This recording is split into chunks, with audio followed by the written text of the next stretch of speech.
8월 20일 성경 읽기를 시작하겠습니다.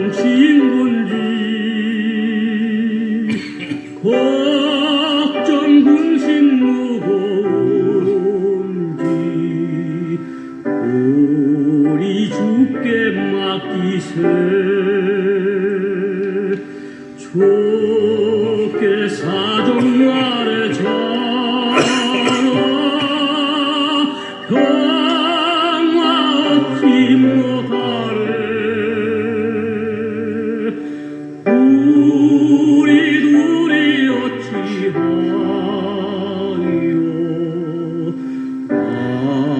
아들 주를 모를까. 시험 걱정 모든 괴로움 없는 사람 누군가.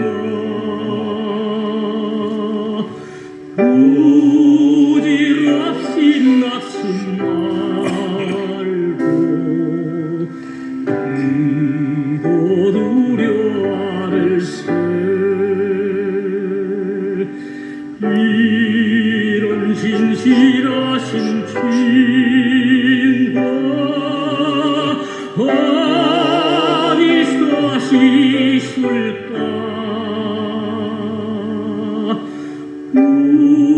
우리 약한 마시오리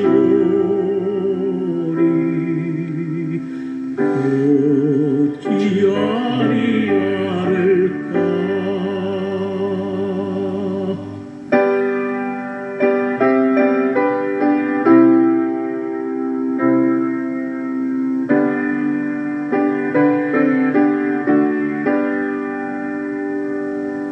군심 걱정 무거운지 아리 진자 누군가.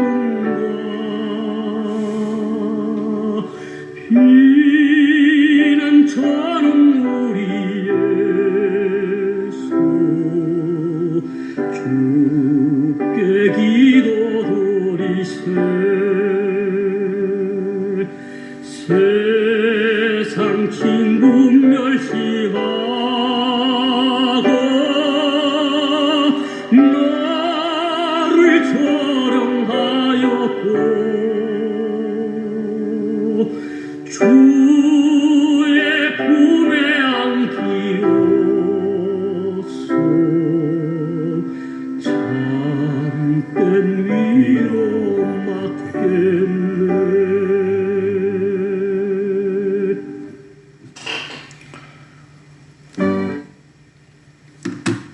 좋으신 하나님 은혜 감사합니다. 벌써 8월 20일째 됩니다.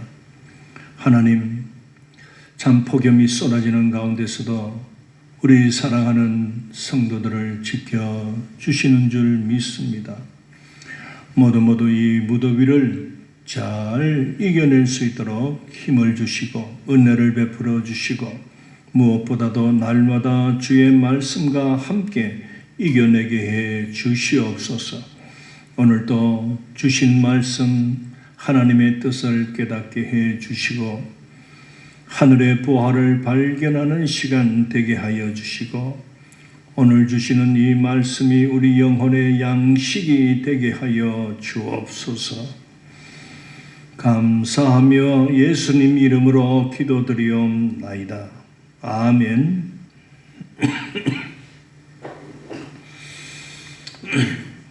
여전히 저는 이 기침을 아직 이겨내지 못하고 있습니다. 기도합니다. 하나님, 어쨌든 주의 말씀을 읽고 또 쓰고 이 귀한 일을 하는데 지장되지 않도록 하나님께 의지합니다. 오늘도 하나님께서 또 어쨌든 또 말씀을 전하게 하실 그 힘을 주실 줄 믿습니다. 자, 오늘은 다시 한번 49장을 읽도록 하겠습니다. 어제 읽었지만은 오늘 다시 한번 49장을 읽겠습니다. 창세기 49장 1절. 야곱이 그 아들들을 불러 이르되 너희는 모이라. 너희가 후일에 당할 일을 내가 너희에게 이르리라. 너희는 모여 들으라. 야곱의 아들들아, 너희 아버지 이스라엘에게 들을지어다. 루벤아, 너는 내 장자여, 내 능력이요, 내 기력의 시작이라. 위풍이 월등하고 권능이 탁월하다마는 물의 끊음 같았은즉 너는 탁월하지 못하리니 내가 아버지의 침상에 올라 더럽혔음이로다. 그가 내 침상에 올랐었도다. 시므온과 레위는 형제여,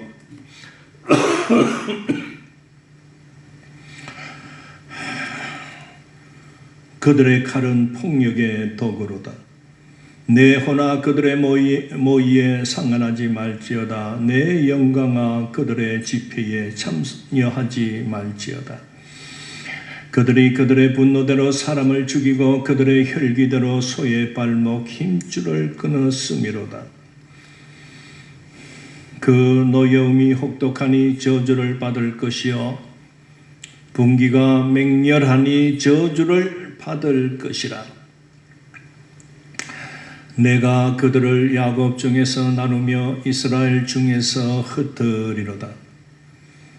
유다야, 너는 내 형제의 찬송이 될지라.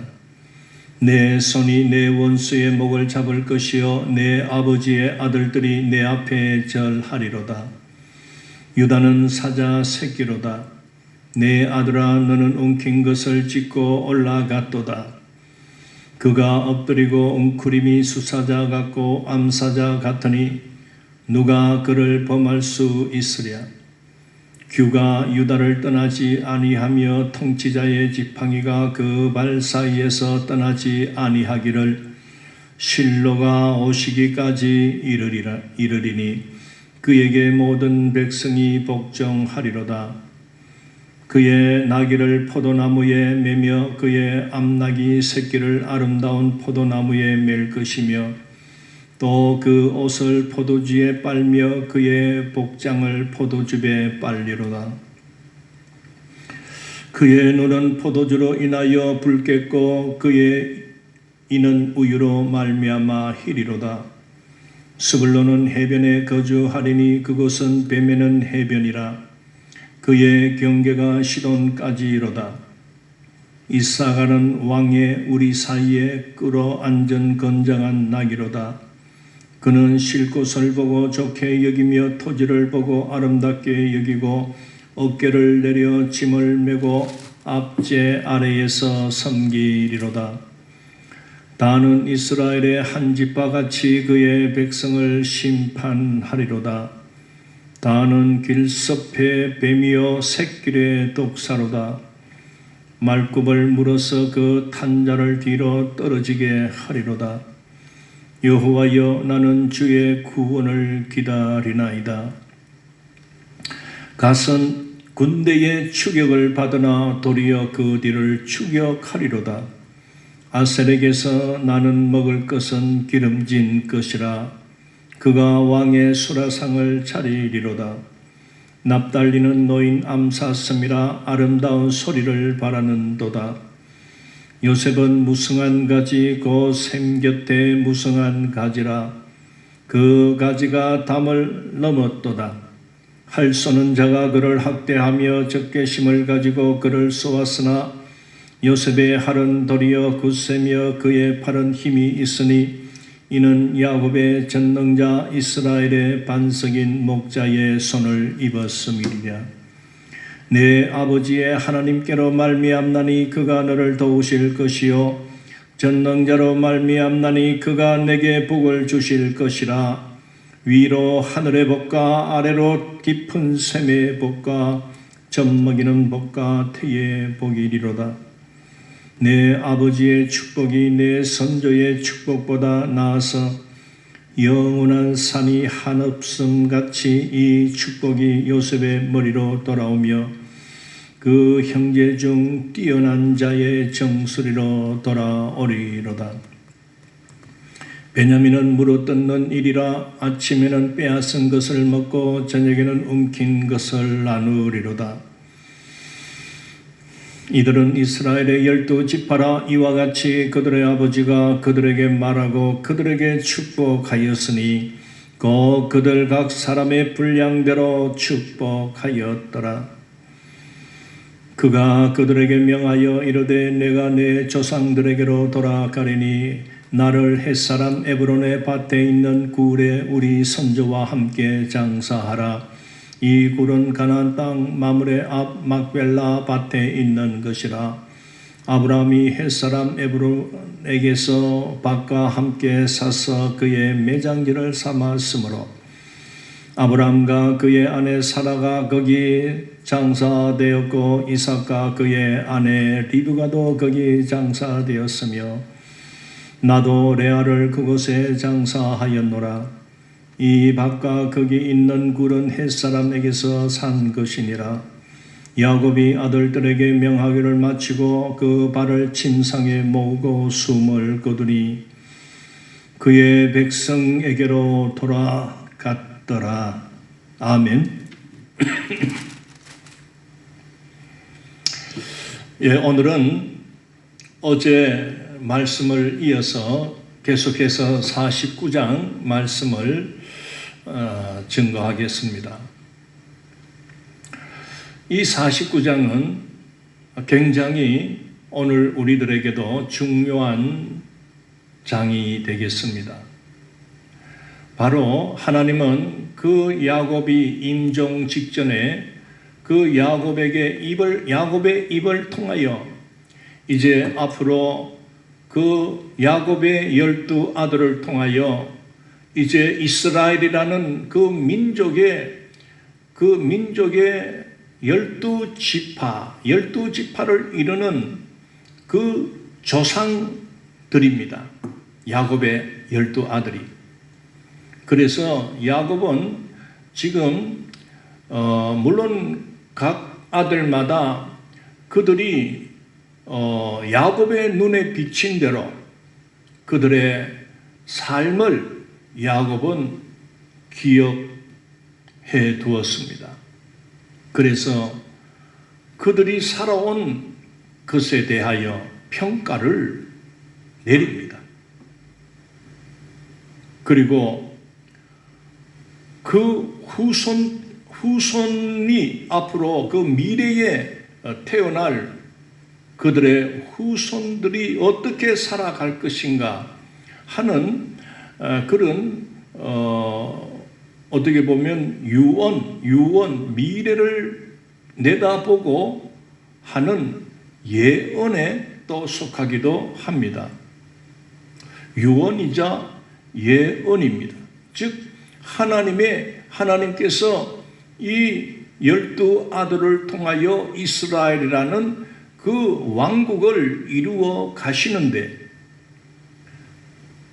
이제 이 12아들이 각 족속으로서의 어떤 이 야곱의 말을 듣는 것은 어떻게 보면 그들 지파의 그 미래에 일어날 또 이루어질 어떤 그러한 메시지를 오늘 이 야곱의 입을 통해서 나타나고 있습니다.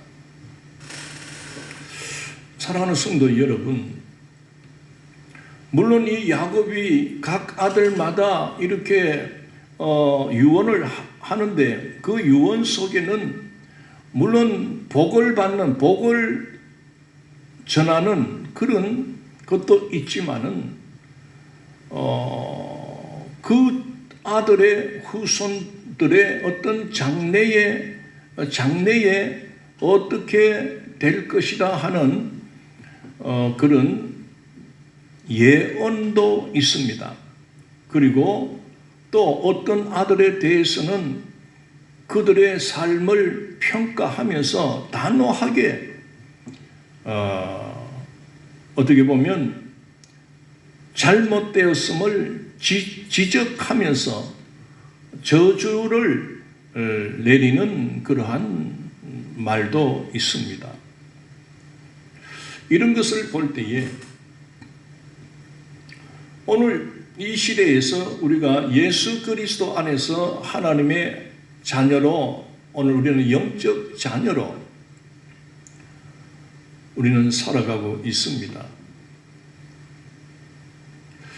우리는 그저 하나님의 그 복, 어떤 저주나 이런 잘못된 것을 어떤 지적을 받고 하는 것은 싫어하고, 그저 그런 거는 숨겨놓고 무조건 어쨌든 잘 되는 법, 이런 것을 굉장히 우리가 추구를 합니다.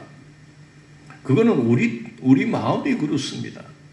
그런데 하나님은 오늘 이 시대를 살아가는 각 교회된 오늘 우리들을 하나님께서 인도하시고 또 하나님께서 우리를 평가하신다는 사실을 기억해야 됩니다.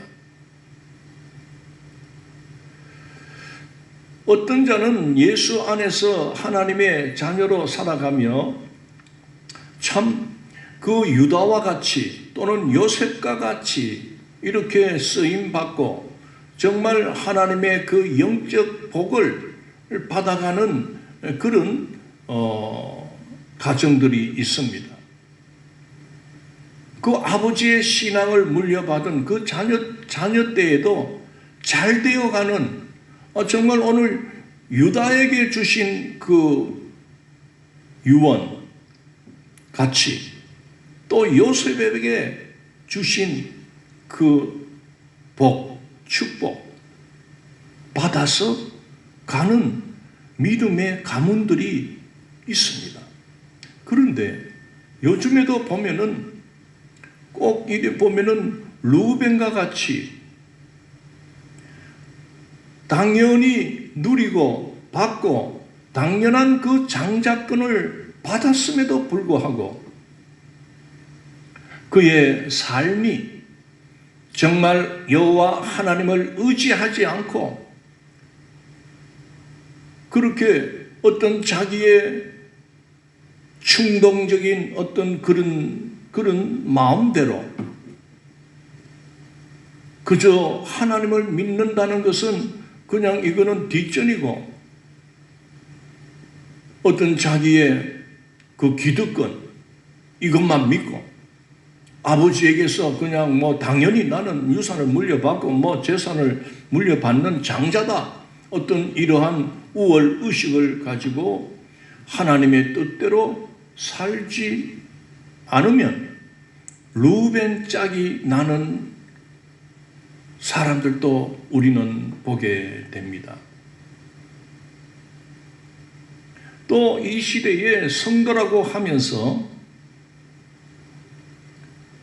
성도의 삶을 살지 않고 그냥 자기의 어떤 성격, 성품, 기질 어떤 그런 대로 이렇게 살아가게 되면 또한 시므온과 레위처럼 어떤 분노가 일어날 때, 어떤 화가 일어날 때 이것을 참지 못하고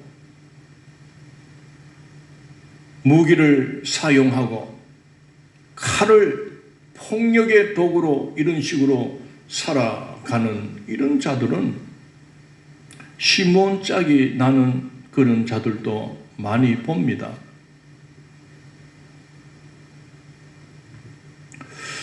사랑하는 성도 여러분, 오늘 우리는 이 49장을 통해서 이거는 성경에 나오는 그 야곱의 아들들의 어떤 아들들에게 주시는 말씀이지 오늘 우리하고 나하고는 상관이 없다, 절대 아닙니다. 오늘 우리는 그러한 그 하나님이 야곱의 입을 통해서 각 아들의 그 삶을 평가하고 그리고 그 후손들이 어떻게 될 것이다 하는 이 유언의 말씀, 이것은 곧 하나님의 말씀입니다. 우리가 이 말씀을 들을 때 그저 복받은 유다, 복받은 어떤 요셉 같은 그런 복만 추구하는 것이 아니라, 비록 내가 루벤 같은 자, 시므온 같은 자, 레위와 같은 자, 또 뭐 스불론, 그 다음에 이사갈, 단, 갓, 뭐 이런 자들의 삶과 닮았다 해도, 여러분, 오늘 이 말씀을 통해서 우리가 깨닫는 것은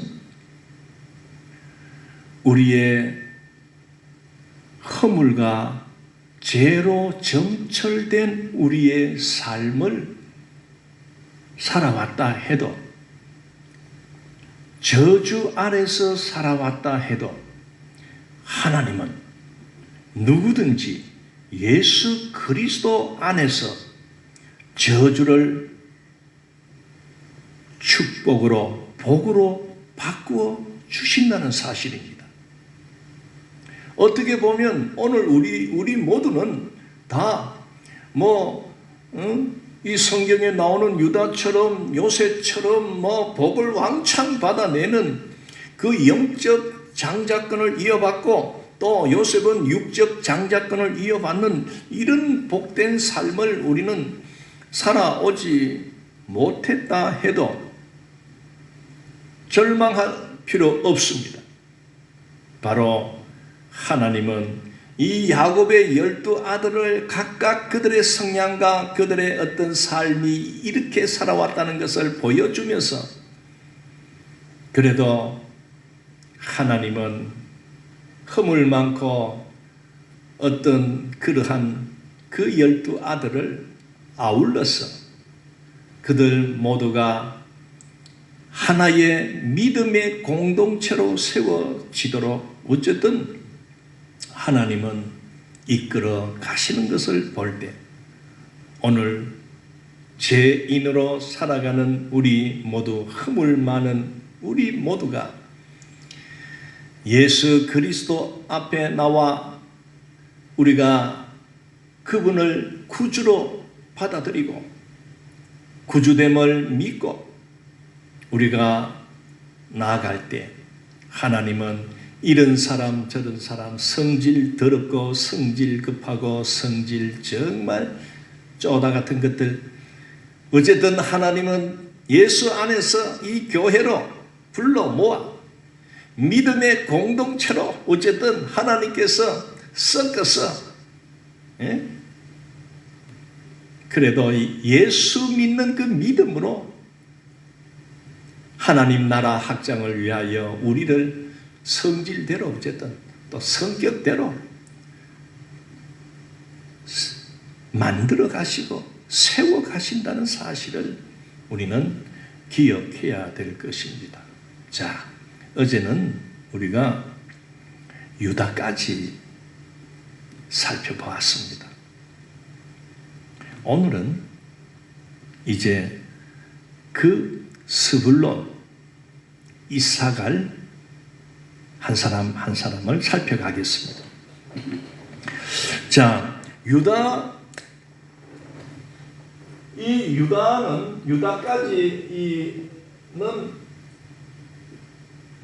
야곱이 레아를 통하여 어떻게 보면 연년생으로 낳지 않겠나 싶습니다. 그냥 4명을 놓고 한동안 레아가 임신을 하지 못했습니다. 그런 가운데 제가 이 번호를 써놨는데, 이 태어난 순서는 유다 다음에 빌하를 통해서 단이 태어나고, 그 다음에 6번째 납달리, 그 다음에 실바를 통해서 7번째 갓, 8번째 아셀, 요 아셀 다음에 9번째 이사갈과 스불론이 이 레아를 통해서 태어나게 됩니다. 그래서 이 성경도 먼저 그 모계를 따라서 먼저 설명을 하는 것을 보게 됩니다. 자, 이삭. 그런데 성경은 원래 이 이사갈이 이 스불론보다 먼저 태어났는데 오늘 성경은 13절에서 유다 다음에 스불론을 말하고 있습니다. 이거는 뭔 뜻인지 모르겠습니다. 야곱이 눈에도 안 보이니까 또 착각을 했는지 아들들이 너무 많으니까 유다 다음에 레아의 소생 다섯 번째 나오라 해놓고는 스불론 나와 이렇게 했지 않겠나 싶은데 모르겠어요. 어쨌든 그게 중요한 것은 아니고 어쨌든 이사갈이나 스불론은 다 야곱 레아를 통해서 태어난 자식이니까 먼저 이렇게 소개를 합니다. 자, 13절 스불론은 해변에 거주하리니 그곳은 배 매는 해변이라 그의 경계가 시돈까지리로다. 자, 이 스불론의 뜻은 함께 거처한다 이런 뜻을 갖고 있습니다. 그런데 오늘 야곱이 이 스불론에게 주는 그 유언의 말은 너는 해변에 거주할 것이다. 그것도 배들이 배를 메어두는 항구에서 있을 것이다. 그런 말입니다. 그곳은 배 매는 해변이라. 이거는 바로 항구 도시라는 뜻이죠. 그의 경계가 시돈까지 이르다. 여기 보면 이 시돈이라는 곳은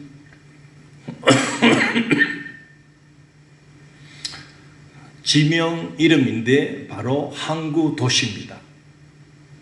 지금 요번에 이스라엘 그 해변 하던 그쪽 중동 지역에 폭파 사고가 일어났지요.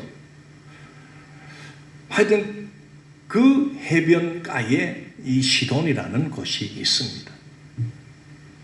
똑같은 곳인지는 모르겠어요. 자, 어쨌든 이 스불론은 앞으로 그가 그 가나안 약속의 땅에 들어가면은 어떤 해변가를 차지하고 산다고 이렇게 말을 했는데 우리가 나중에 출애굽기 이렇게 여호수아 이렇게 가서 그 가나안 정복 그 전쟁을 통해서 이 스불론 족속이 할당받는 땅은 그 해변가가 아닙니다. 실제로는 내륙 지역의 어떤 땅을 이렇게 분배를 받는데 근데 왜 야곱은 이렇게 말을 유언으로 남겼을까요? 성경에는 이렇게 이 스불론이 해변에 거주하는 족속이 되었다라는 어떤 이런 강력하게 뒷받침되는 그런 말씀이 거의 없습니다. 그런데 유일하게 그 신명기 33장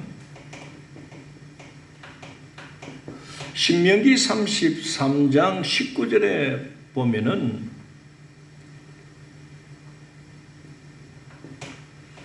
이 스불론 지파에 대하여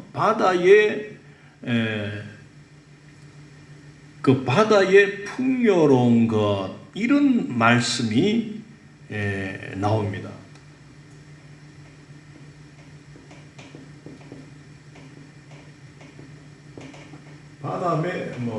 바다의 풍성함 이런 것을 비추어 볼 때 그들이 실제로 거주하는 그 지역은 해변이 아니지만은 어쨌든 그들의 후손들은 그 바다와 관계되는 그런 일들, 뭐 어떻게 보면 그 수산물을 뭐 이렇게 유통시키는 뭐 일을 했지 않겠나, 뭐 어떤 이런 추측을 해볼 수가 있습니다. 정확하지는 않습니다. 자, 그 다음 이사갈. 이 스불론에게는 뭐 네 성질이 너 그러면 안 돼 이런 말씀은 안 하는 걸 보니까 스불론과 이 이사갈은 좀 이 성격이나 기질이나 이런 것이 이 위에 내 형제들보다는 좀 뭐 별 영향력이 없는 뭐 그런 그냥 고만 그런 성격을 가졌다라고 여깁니다. 그래 뭐 그런 상태로 이 야곱이 쭉 자라나는 걸 보니까 뭐 저거는 뭐 좀 뭐 이렇게 할 말도 좀 하고, 또 어떤 자기 거를 소유하기 위해서 막 적극적인 어떤 그런 거는 안 보이고 뭐 평범하게 그냥 그래 이제 살아는 것 같아요. 그래 뭐 너희들도 뭐 너희들 후손도 거의 뭐 크게 뭐 잘 되는 것도 없고 또 못 되는 것도 없고 그냥 그 어떤 바다와 관계되는 그런 일들을 하면서 뭐 살아라 뭐 이제 그런 의미가 안 되겠나 싶습니다. 자, 그 다음에 이사갈 이제 했고 이사갈 14절. 이사갈은 양의 우리 사이에 꿇어앉은 건장한 나귀로다. 자, 그는 쉴 곳을 보고 좋게 여기며 토지를 보고 아름답게 여기고 어깨를 내려 짐을 메고 앞제 아래서 섬기리로다. 참 보세요.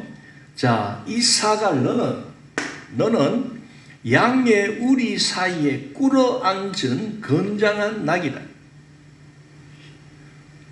나귀는 물론 그 시대의 나귀들은 주로 이 사람 그 가축으로서 짐을 운반하고 힘이 셉니다. 나귀는 또 고집도 세고요. 어쨌든 짐을 옮기고 하는데 교통수단으로 이 나귀가 사용되는데 이사갈에게 그 나귀를 너는 나귀와 같다라고 하면서 그런데 꿇어앉은 건장한 나귀다. 꿇어앉아 있다. 나귀가 달려가고 뛰어가고 뭐 이렇게 짐을 운반하면 활동성이 있고 막 해야 되는데 너는 꿇어앉은 건장한 나귀다. 무슨 의미일까요? 이 이사갈이라는 이 아들의 물론 그동안 쭉 살아오는 그 이사갈의 그 삶을 지켜봤던 야곱이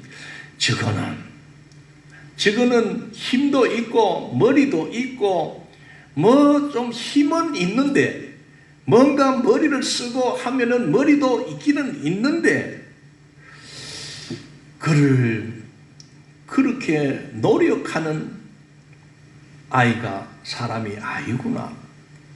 그저 뭐 보세요. 그는 쉴 곳을 보고 좋게 여긴다. 어디 가다 보면은 어디 막 그늘만 있으면 들어가가지고 이거 좀 쉬다 가자고 이런 스타일. 여러분 이 사람들 속에도요 이사갈과 같은 그런 스타일의 사람들이 있습니다. 저게 머리는 있고 뭔가 몸은 건강하고 뭐든지 하면 될 텐데 그 노력을 하지 않아. 그러면서 그냥 밴덩 그냥 어디 뭐 노는 거 좋아하고 어디 막 그늘만 있으면 들어가서 그냥 들어누워 가지고 그냥 잠자는 거 좋아하고 꼭 뭐랄까 개미와 배짱이 이야기에서 배짱이와 같은 어떤 그런 사람을 비유하는 말입니다. 결국요 이 이사갈 지파는 그 12지파들 속에서도 주로 지배받는, 야 오늘 내 아침 오늘 하루 저 양식 줄 테니까 이것 좀 해줘. 그러면 그 양식 받는 그 재미로 또 일해주고 높여주고 항상 보면은 주도적으로 어떤 사업이나 주도적인 어떤 그런 활동성을 보여주기보다는 그저 남이 시키는 일을 하는 어떤 종로릇하는 그런 삶을 살아가게 됩니다. 오늘 이 예언대로 그래 되는 거예요. 보세요. 그는 쉴 곳을 보고 좋게 여기고 토지를 보고 그냥 토지를 보면은 땅이 있으면은 참 그걸 개간하고 씨를 뿌리고 해서 막 양식을 직접 키워낼 생각은 안 하고 아이고야 땅 좋다 이런 식으로 그냥 그러다 보니까 어깨를 내려 짐을 메고 앞제 아래에서 섬기리로다. 이사갈 너의 후손들이 누구 어떤 자의 너희 후손들은 그저 시키는 대로 일만 하는 그리고 게으르고 좀 나태한 그런 민족성을 가지고 있을 것이다. 이렇게 예언한 대로 실제로 이사갈 지파는 그냥 무의미하게 그렇게 살아가는 자들이 됩니다. 사랑하는 성도 여러분,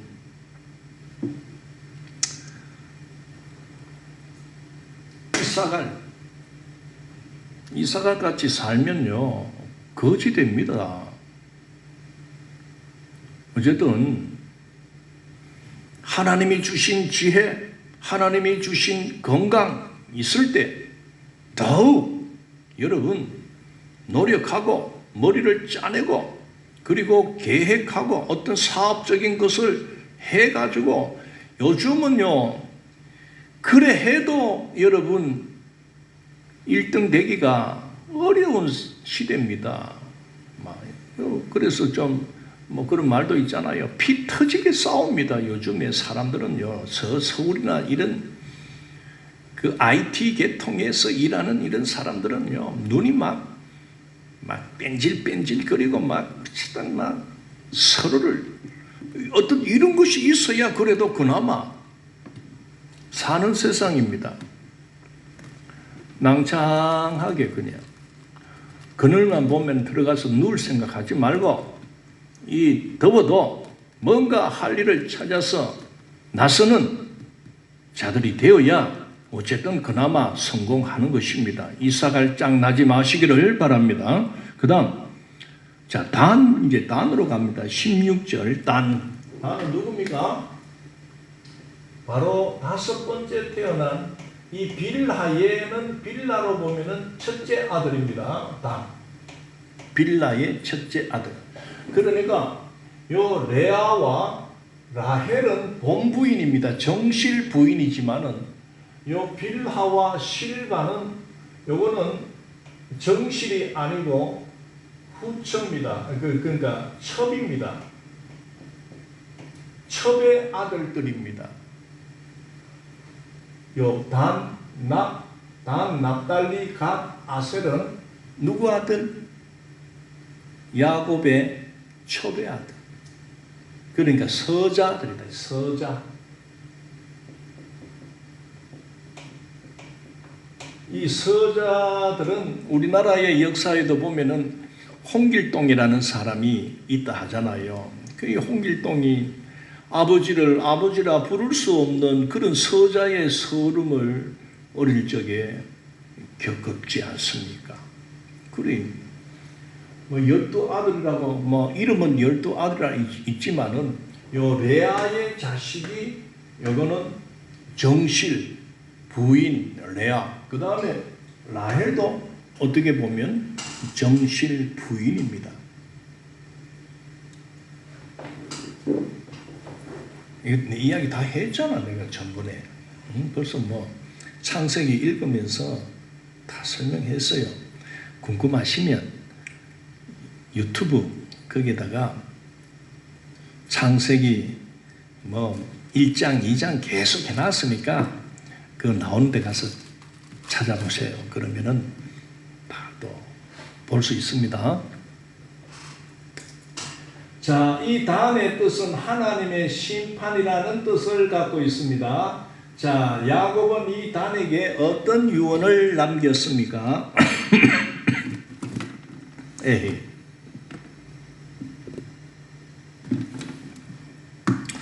자, 읽어봅시다. 단은 이스라엘의 한 지파같이 그의 백성을 심판하리로다. 단은 길섭의 뱀이요 샛길의 독사로다. 말굽을 물어서 그 탄자를 뒤로 떨어지게 하리로다. 여러분, 뭔가 이 말이 좀 무섭지 않습니까? 이 무시무시한 말이 나옵니다. 단은 이스라엘의 한 지파같이 그의 백성을 심판하리라. 그 다음에 단은 길섭의 뱀이요 샛길의 독사다.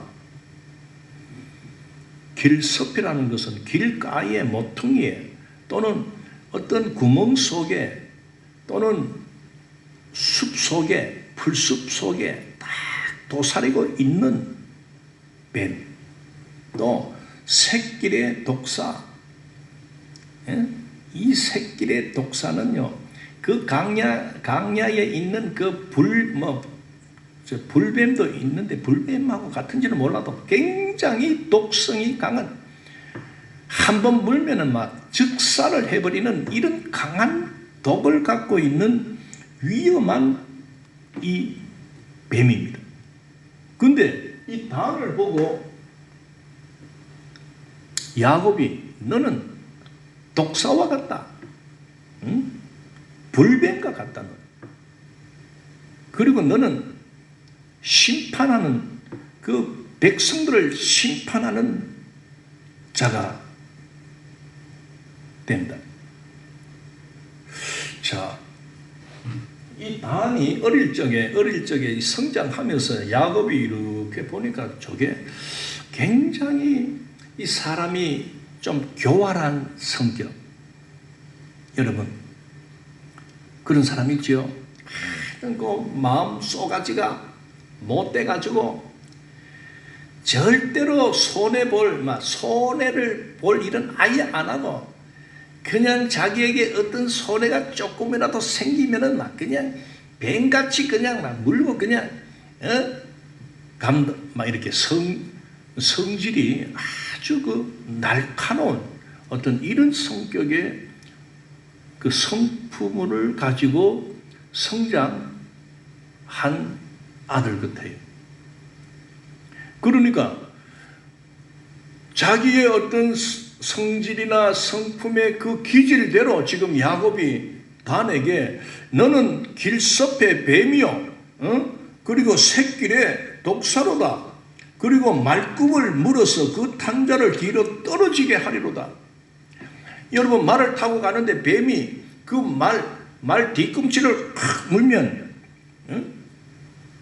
말굽을 그 말의 발을 그 뒤꿈치를 물어버리면요, 대부분 말이요 팍 주지 않습니다. 그 말 위에 탄자가 떨어지는 거지요. 이런 걸 보니까 이 단은 그 형제들 사이에서도 아주 교모하고 또 어떤 교활한 어떤 그런 치명적인 어떤 독을 갖고 있는 사람. 물론 사람이 독을 갖고 그런 건 아니지만은 여러분, 그런 사람이 있습니다. 말을 한마디 해도요 사람을요 칵칵 찔러대고, 심판자라는 말도 있잖아요. 자기가 심판자가 되어서 자기가 평가하고 자기가 비난하고 막 자기가 막 쫓아대는 그 상대방은 듣는 사람은 그 가슴에 못이 팍팍 꽂히는 겁니다. 뭐 요즘에 그런 사람 안 있겠습니까? 어쨌든 이 단은 야곱이 유언한 대로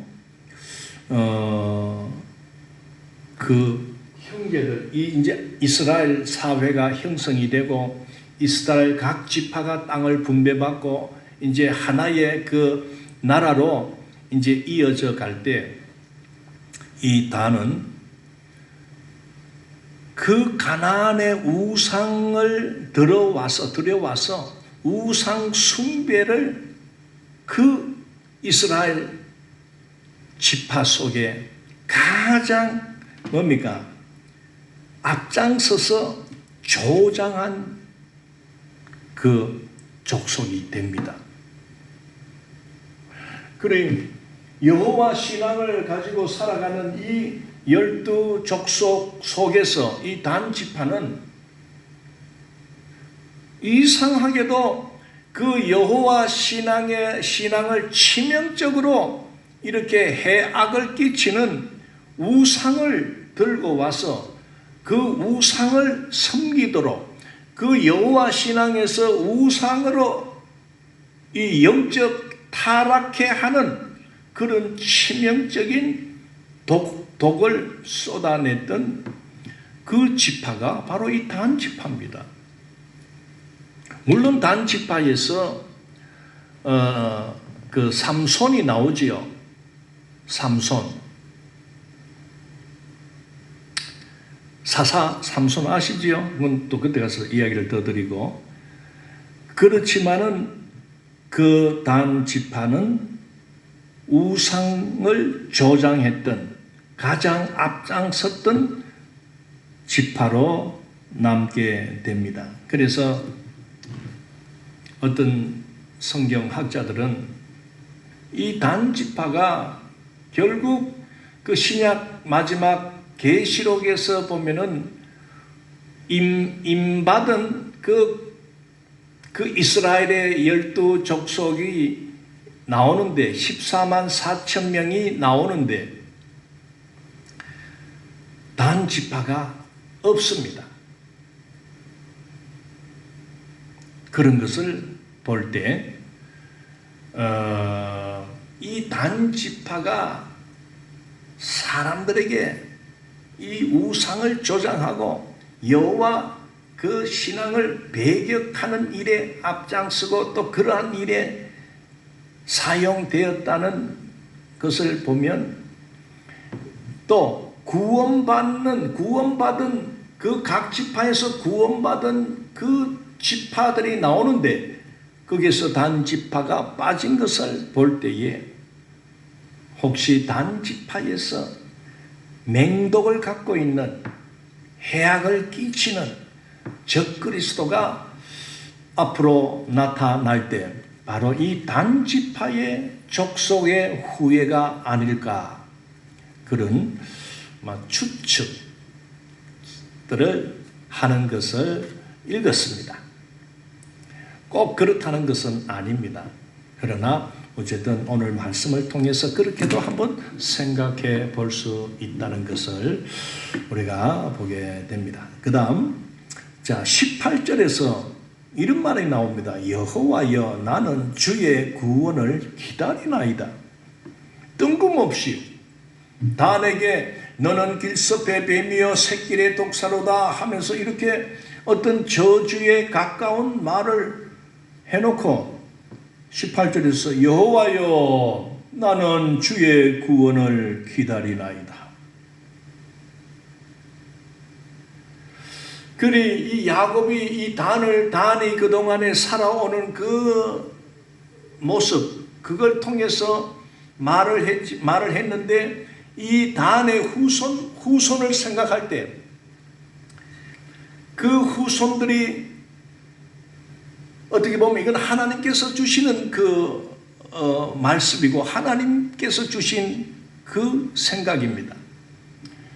그래 그 단의 앞으로 미래에 일어날 그 후손들을 생각할 때 어떻게 보면 전부 여호와를 떠나고 우상을 섬기는 데 앞장서며 이렇게 타락한 영적 타락의 길로 걸어갈 때 어떻게 보면 계시록에서 단 지파가 구원으로 나오지 못하고 빠져버리는 그 상황을 어떻게 내다본 것이 아닐까. 그래서 어쨌든 하나님 이 족속의 구원을 기다립니다. 하나님 불쌍히 여겨서 어쨌든 단 지파를 구원으로 인도하여 주옵소서. 어떤 그런 이 야곱이 자기도 모르는 어떤 그런 그 고백, 단 지파에 대한 그 구원받지 못할 타락하는 그런 정황을 보면서 긍휼의 마음이 생겼지 않겠나. 어쨌든 하나님 맡깁니다. 하나님 구원하여 주옵소서. 그런 말씀이 아닐까. 저는 그렇게 생각이 듭니다. 자, 19절 이제 갓입니다. 자, 갓은 여기서 다는 비라의 첫째 아들을 말했다가 이제 또 실바의 첫째 아들인 이 갓을 이제 또 야곱이 유언을 합니다. 자, 읽어봅시다. 갓은 군대의 추격을 받으나 도리어 그 뒤를 추격하리로다. 요 한 절만 있습니다. 군대의 추격을 받으나 도리어 그 뒤를 추격하리로다. 자, 어떤 이 야곱은 이 갓에 대하여 본 것은 저 아이가 성장하는 그 과정을 볼 때에 뭔가 자기를 공격하는 자가 있으면 오히려 그 공격하는 그 자를 쫓아가서 끝까지 쫓아가서 반격을 하는 어떤 그런 성향을 갖고 있었다는 것을 예측해 볼 수 있습니다. 집요한 사람, 뭔가 자기에게 해를 끼치면, 손해를 끼치면 추적 25씩 하되 추적을 해가지고 끝까지 찾아가서 빼들어 오는 그런 성격. 여러분, 그것도 너무 그냥 해벌떡한 사람보다야 그런 독한 어떤 기질을 갖고 있는 사람이요, 어떻게 보면 이 세상에서는요 잘 삽니다. 그리고 또 성공할 수도 있고요. 근데 이게 축복인지 저주인지 그건 제가 잘 모르겠어요. 어쨌든 이 갓은 실바의 첫째 아들로서 그러나 서자로 살지만은 이 갓이 가마보이 어릴 적에 보니까 전부 레아의 아들들하고 이 라헬의 아들들 그 사이에서 이제 이 서자로 살다 보니까 좀 이렇게 홍길동과 같은 어떤 그런 생각을 가진 것 같아. 아버지라 부를 수 없는 그 배다른 형제니까 뭔가 오기가 있고 살아남아야 되겠다. 내가 이 경쟁 속에서 살아남기 위해서는 어쨌든 악착같이 내가 따라붙어서 받아내고 얻어내고 어떤 이런 저돌적인, 물론 군대로 보면 그 용맹스러운 어떤 그런 군인 이렇게도 볼 수가 있겠죠. 어쨌든 이 간의 후손들은 어떤 전쟁이 나거나 싸움이 일어나면 그 앞장섰던 그런 역할들을 어쨌든 하게 됩니다. 이게 뭐 축복인지 저주인지는 저도 잘 모르겠어요. 어쨌든 오늘 우리에게 적용을 시킨다면 뭔가 이런 갓이 가졌던 어떤 그 집요한 어떤 그런 자세, 굴복하지 않고 그런 거는 좀 필요하지 않겠습니까? 도전 정신, 도전과 그리고 어떤 계획을 이루고 목표를 이루기 위해서 딱 표대를 향해서 막 죽기 아니면 까무러치기다. 그냥 죽자 사자고 막 달라붙으면 뭘 못하겠어. 자, 그 다음 아셈. 여기서 또 요런 애로 옵니다. 아셈의 뜻은 기쁨, 복된 자. 이름부터 뭐 태어날 때부터 이름을 저렇게 지었죠. 왜냐하면은 이제 처음에 레아가 아들 넷을 놓으니까 이 라헬이 야곱의 사랑은 제일 받으면서도 아가 안 생기는 거예요. 애가 안 생기는 거야. 그래서 이 라헬의 몸종이 바로 빌하입니다. 그래가지고 막 빌하를 야곱에게 들어밀은 거예요. 그래 빌하가 막 단을 놓고 납달리를 놓으니까 그때까지 또 이건 안 생겨. 그러니까 이 레아도 유다까지 낳았다가 안 생기니까 그럼 야도가 막 자기 몸종인 실바를 또 막 들어 밀어가지고 또 아가 이것도 아셈 태어나네. 그래 이 실바가 생각할 때 아이고야 내가 아들을 얻게 되었구나 해서 첫째 아들은 참 행운이다. 야 이런 행운이 나는 뭐 몸종인데 뭐 어쨌든 저것들이 정실 부인들끼리 이 오기가 생겨가지고 뭐 알을 얻겠다고 하는 바람에 막 행운으로 나고 그 다음에 또 갔고만 또 막 연달아 또 아셀을 놓으니까 막 아이고야 나는 정말 기쁘다 그런 뜻이라. 자, 아셀에게서 나는 먹을 것은 기름진 것이라. 그가 왕의 수라상을 차지하리로다. 자, 이 아셀. 그래서 요새도 보면은 이름을 아셀이라는 이름을 여기서 따와가지고 뭐 김아셀, 뭐 박아셀, 뭐 그런 이름도 우리나라에도 있습니다. 어쨌든 이 아셀은 기쁨이요 복되다, 복된 자다는 이름의 뜻입니다. 그래 이 아들도 보니까 아셀에게서 나는 먹을 것은 기름진 것이다. 그가 왕의 수라상을 차지하리로다. 이런 것을 이렇게 볼 때에 이 야곱은 저 아셀이가 노는 것을 이렇게 살펴보면서 자라는 것을 봤지 않겠습니까? 저거는 늘 그 성격이 좋아서 그런지 뭐 어쨌든 늘 싱글벙글 그래 참 이 마음도 순하고 그 성질도 뭐 이렇게 막 그런 게 아니고 이 음식을 만들고 또 엄마하고 그냥 이렇게 뭐 요리하고 하는 이런 것을 좋아하는 것을 받지 않겠나 싶어요. 이건 제 추측입니다. 뭐 사람들 속에 보면 그런 사람들도 있잖아요.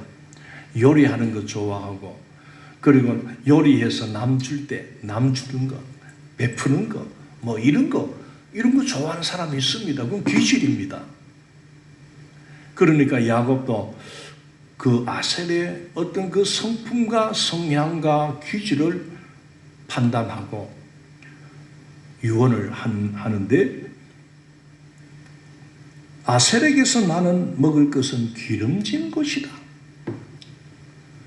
이 아셀 지파는 그 후손들은 주로 어떤 농산물을 이렇게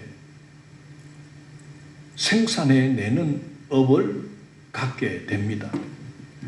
그런데 어쨌든 그 아셀의 지파에서 나는 어떤 그런 곡물들은 이 참 열매도 다른 데보다 열매도 굵고 뭐 어쨌든 맛도 있고 막 그런 거요. 그러다 보니까 정말 오늘 이 말씀대로 그 아셀 지파가 살아가는 그 토지에서 그 영역에서 나오는 어떤 이런 농산물이 맛도 좋고 뭐 그런 노래도 있죠. 뭐 맛도 좋고 뭐도 좋고 뭐 어쨌든 왕의 수라상 그 왕에게 드리는 왕이 먹는 음식에 이 농산물이 아셀표 농산물이 쓰여지는 그런 말입니다.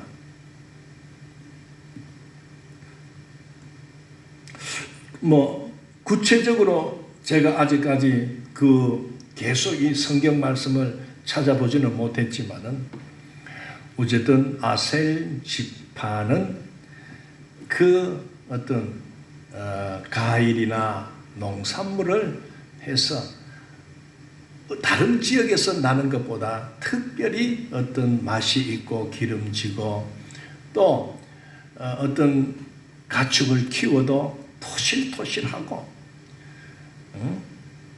그런 음식, 재료, 양식을 제공하는 어떤 그런 일들을 한 족속이다라고 우리가 여기면 되겠습니다.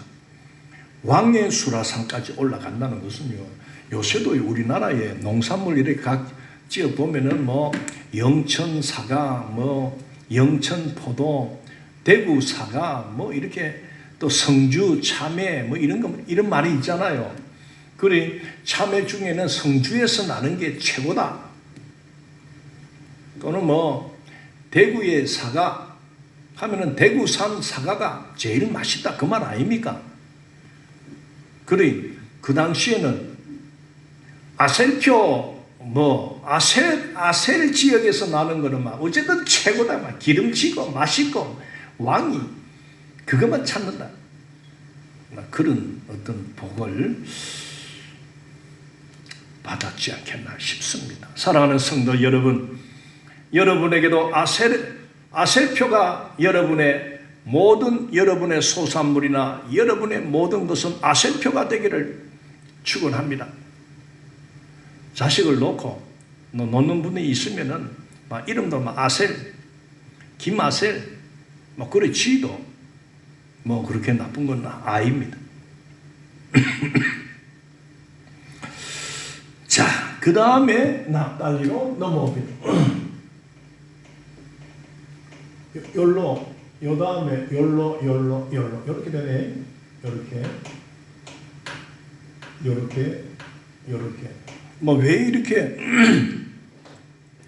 엄마를 왔다 갔다 하는지는 뭐 저는 모르겠습니다. 뭐 그거는 뭐 야곱 마음이지 뭐 하나님 마음인데 뭐 이걸 또 따져가지고 왜 단 이야기하면은 납달리 그 동생을 이야기하고 그 다음에 갓 이야기하면 뭐 가서 이렇게 되는데 어쨌든 이 순서대로 이렇게 해야 되지 왜 왔다 갔다 하십니까? 따질 수도 없는 거요. 내 마음이다. 자, 그 다음에 납달리는 노인 암사슴이라 아름다운 소리를 바라는도다. 납달리는 노인 암사슴이다. 아름다운 소리를 바란다. 여러분 뭐 다른 데서 뭐 이렇게 이 납달리를 지원하는 또 소개하는 그런 게 별로 없습니다. 그래 이 한 절을 가지고 이 납달리의 왜 야곱은 납달리에게 이런 말을 유언으로 남겼을까? 우리가 생각할 수 있는 그 합리적인 그 판단 속에서 그 야곱이 그 납달리가 자라가는 그동안 살아가는 거나 자라온 그 과정을 지켜본 아버지 입장에서 뭐 본대로 아하 저놈은 거의 노인 암사슴이다. 이 놓여있다 암사슴. 그러니까 자유로운 인생이구나. 이 메인 암사슴이 아니고 노인 암사슴이다. 사슴은 참 이래 보면 고고하고 참 그 자기의 어떤 그 잘생기는데 도취하면서 그 상상의 나래를 우리 동화책 읽어봐도 그렇잖아요. 이 사슴이 이래 나오면요, 항상 거기에는 막 자유로운 어떤 그런 상상의 꿈들이 전개가 되는 겁니다. 그리 이 납달리라는 이 아들의 이 성격은 이 서자로 태어났지만은 이 자기 형보다는 좀 반대적으로 뭐 어차피 뭐 서자로 태어났는 거 뭐 이제 와서 우야겠어. 나라도 막 기쁘게 즐겁게 그냥 자유롭게 자유로운 영혼을 가지고 살자. 그래 일찍부터 이 터득해가지고 그러면서 그는 아름다운 소리를 발하였다 하는 걸 보니까 어떤 이 예능 쪽에 아주 소질을 가지고 또 그쪽으로 좀 이 발달한 어떤 그런 사람이지 않겠나 그래 여깁니다. 야곱도 야 분위기가 이러노? 납달리 노래 한 곡 해? 이렇게 또 시키지도 않았겠나 싶습니다. 여러분 우리 주변에도요 그런 애들이 있어요. 요새 트로트 그게 아주 인기인데 그 트로트 그 가수 대회 할 때 그 12살짜리인가 정동원 있지요. 얘는 가만 보니까 애가 얌전하고 어디 가서 숫기 없어가지고 남 눈치를 보고 그런 애가 아니더라고. 그 방송 촬영을 하고 이런 데도 보면은 노래할 때는 또 아주 그 노래를 잘하는데 그 노래하고 난 뒤에 이런 것들을 이렇게 생각하는 것을 보여줄 때는요, 얘는요, 이 자유로운 영혼을 갖고 있는 애라 어디를 뛰댕기고 퍼쩍퍼쩍 뛰고 몸을 그냥 가만히 안 놔둬 그냥. 그래 납달리도 그런 것 같아. 어쨌든 특히 이 가시나 아셀이나 이 납달리 이 다는 첩의 아들들입니다. 그러다 보니 그 나름대로 그 정실 부인에게서 난 아들에 비해서는 좀 어떤 그 순서 또는 어떤 주어지는 절차가 좀 떨어지겠지요. 그러나 그런 것을 극복하고 태어난 자기의 그런 것들을 초월하고 그 중에서도 어쨌든 이 아셀과 납달리는 어쨌든 그 온유한 어떤 성품, 그래서 매이지 않고 사람에게 매이는 그런 자가 아니라 자유롭게 어떤 그런 영혼을 가진 자로서 그들의 후손들도 그렇게 살았지 않을까. 성경은 구체적으로 그들의 후손이 납달리의 후손은 이렇게 그런 구체적인 말씀은 없습니다. 그러다 보니 이 말씀을 토대로 해서 설명을 하다 보니 이렇게 나왔습니다. 그래. 그다음 요셉. 자, 드디어 여기서 일로 띱니다. 라헬의 아들 요셉으로 띱니다. 요셉은 우리가 너무나 잘 알듯이 이 야곱은 죽은 줄만 알았다가 이 요셉을 참 애굽 총리가 되어 있고 이렇게 부모와 형제들을 살리는데 일조를 감당하는 역할을 했다는 것을 야곱이 깨닫습니다. 아하, 이 모든 것이 하나님의 뜻 가운데서 일어나는 일이라는 것을 알고 48장 한 장을 통해서 이미 이 요셉의 두 아들 그 므낫세와 에브라임에 대하여 빵빵한 그런 축복을 이미 했습니다. 그거는 48장 방송을 보시면 나옵니다. 자, 이제 이 요셉, 당사자인 이 요셉에게 야곱은 어떻게 유언의 말을 합니까? 자, 첫째, 무성한 가지, 곧 샘 곁에 무성한 가지라. 그 가지가 담을 넘었도다. 자, 이 요셉은 바로 무성한 가지다. 이 무성한 가지가 담을 넘었다라는 표현을 이 야곱은 하고 있습니다. 어떤 의미를 가지고 있을까요? 야곱은 이 요셉이 어릴 적에는 제일 사랑했던, 베냐민이 태어나기 전에는 야곱은 이 요셉을 제일로 사랑하며 채색 옷을 입혀 그렇게 유일한 사랑을 받는, 사랑을 베푸던 그런 아들이었습니다. 그러다 보니 아버지의 어떤 특혜와 아버지의 어떤 극진한 일방적인 그런 그 요셉을 사랑하는 것 때문에 어떻게 보면 요셉 외의 다른 형제들이 이 요셉을 미워하고 요셉을 죽여버려야 되겠다 하는 데까지 이르게 했던 그 요셉입니다. 그런데 드디어 어쨌든 이 형들이 요셉을 저 도단에서 양을 칠 때에 찾아온 요셉을 죽이려고 계략을 그렇게 했지요. 그러나 르우벤이 죽이지는 말자 이렇게 하는 바람에 죽이지 않고 구덩이에 잡아 넣습니다. 그러다가 이 유다는 그 요셉을 저렇게 있다가는 언젠가는 죽을 텐데 그래서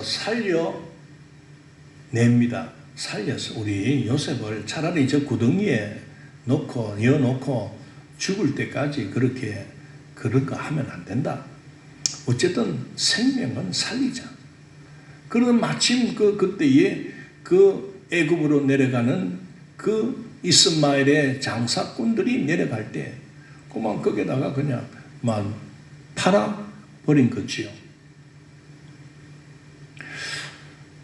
뭐 유다가 제가 그동안은 막 유다가 막 팔아먹었다 했는데 가만히 생각하니까 유다는 우리 그만 살려서 어쨌든 살리자 하는 데까지는 유다가 적극적으로 한 것 같은데 근데 이 다른 사람들이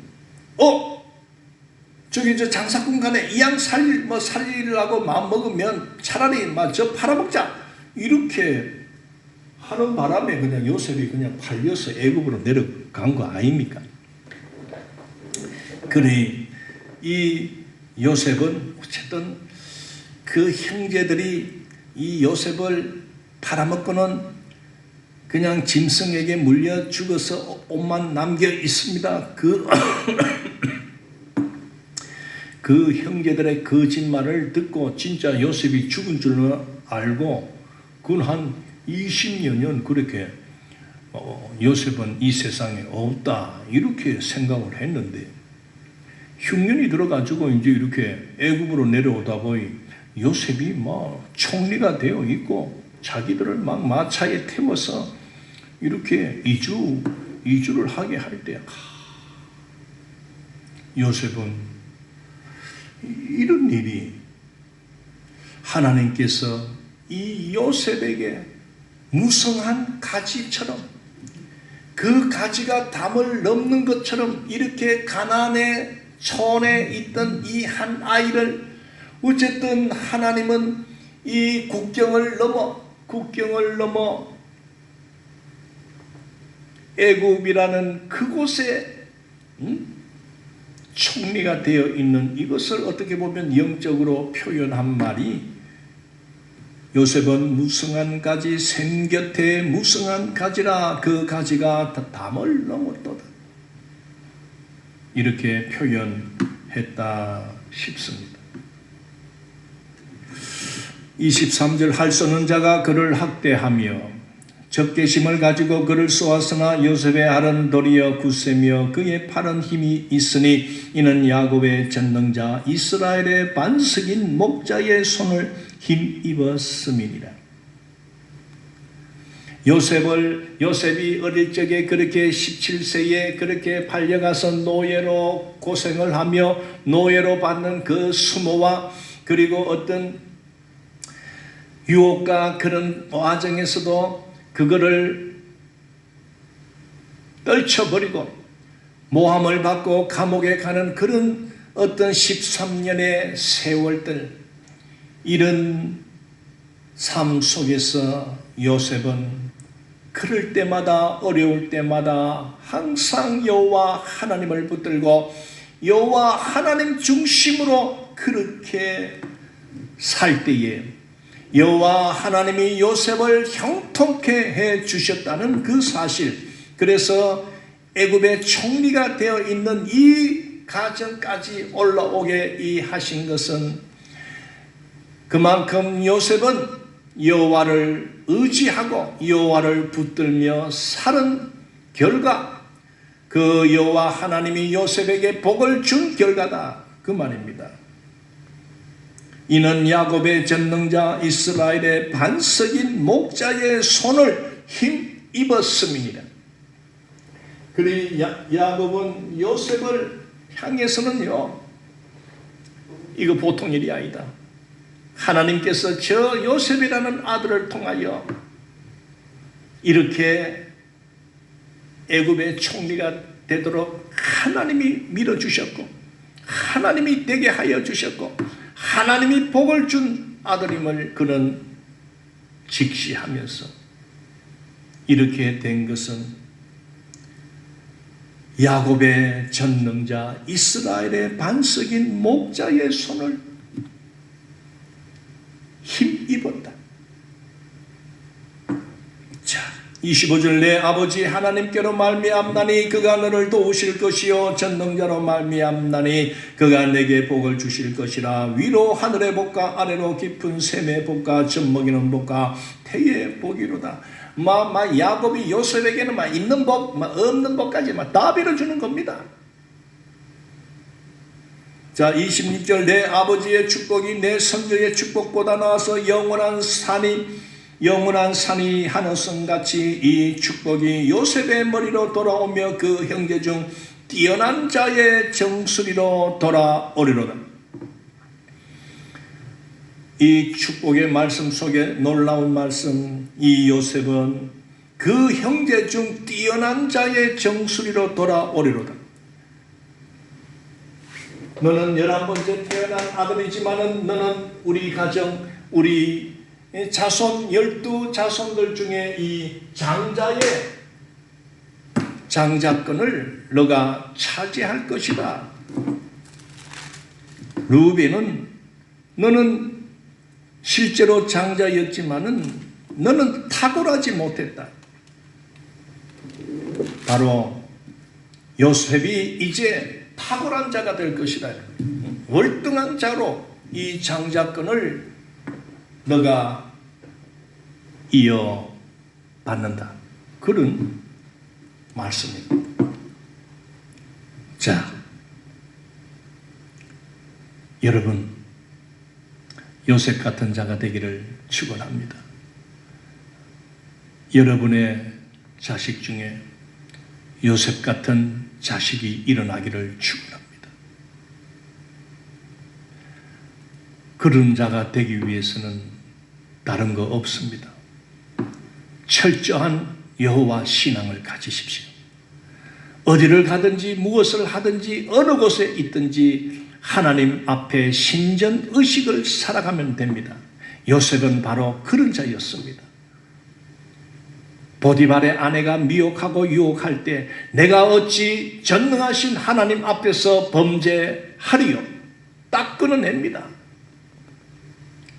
유혹을 단칼에 끊어냅니다. 이런 결단력, 나는 하나님 중심, 나는 하나님 말씀 중심, 나는 교회 중심, 이러한 신앙을 가지고 살아가는 자는 요셉같이 쓰임받고, 비록 11번째 아들로 태어났지만은 하나님은 그를 제 첫째 아들의 장자권, 그 축복권에 그것을 이어가는 그런 네 형제 중 뛰어난 자의 정수리가 될 것이다.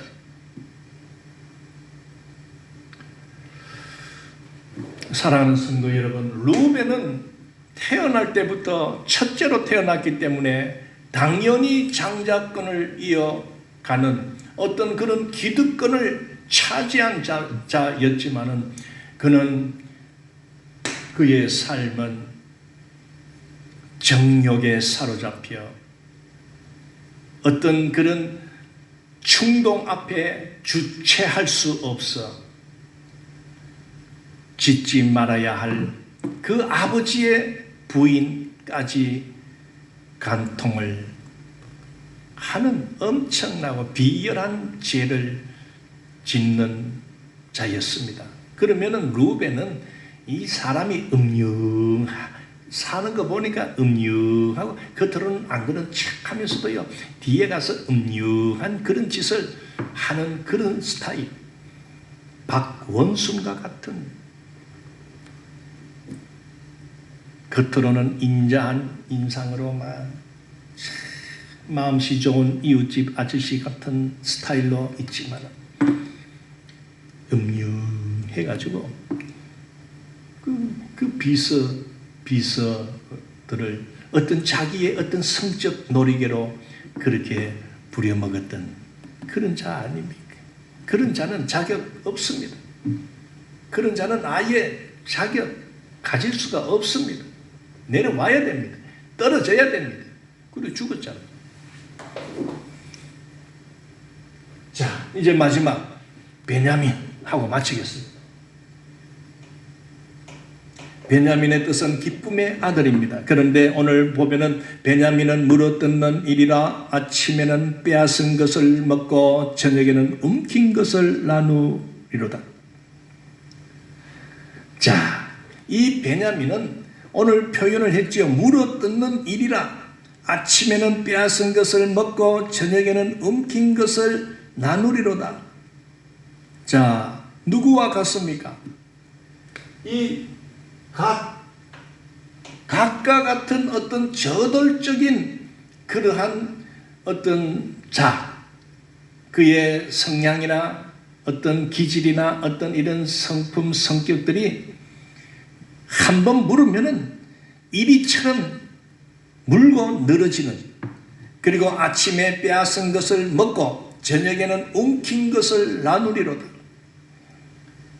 그래서 이 베냐민 후손들 중에는 군사적으로 굉장히 어떤 호전적이고 용맹스러운 그런 군인들이 일어납니다.